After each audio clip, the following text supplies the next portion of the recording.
PowerDirector 16. In this tutorial, I'm going to teach you how to produce your video by 1080 by 60. Is it even possible? As you'll see up here on the right side, this is a video I put on YouTube, and you'll notice it is 1080 by 60. And this is how you're actually going to learn how to do it. Drop whatever video editing, if you're a gamer, whatever you're into, drop it down in your timeline down below here. And where the magic happens is when we actually go to produce. That's where all the magic's going to happen for us to take PowerDirector 16 and turn it into a 1080 by 60 frames per second. First thing you're going to do is you're going to select this one here, H264 AVC.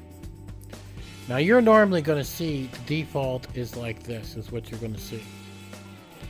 We actually want to click the plus sign and create a new profile. And you'll see here when I go to custom profiles, I've got one there. If I edit that, I'm going to go under video. And when you actually create a new profile by clicking that plus sign, give it a name, whatever you want for description, no big deal. This is where it is the most important. Pay attention to these numbers.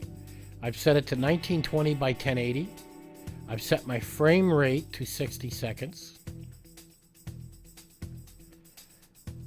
I've set this to progressive, high profile, and this here, notice I've got it set to 15500 as an average bit rate.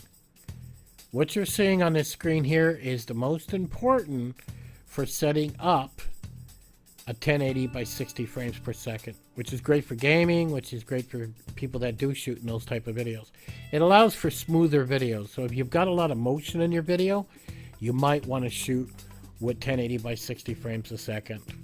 Once that's all done and you've actually clicked at your plus sign and you save it, when you actually go to custom, that is going to be your choice automatically.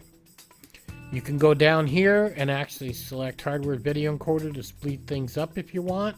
And if you really want to, you can go over here and just give it a name.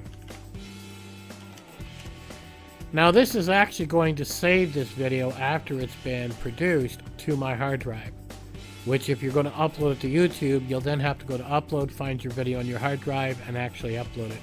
But when you're done, it will actually be 1080 by 60, as you can see here. And that is how you create a video that is 1080 by 60 frames per second.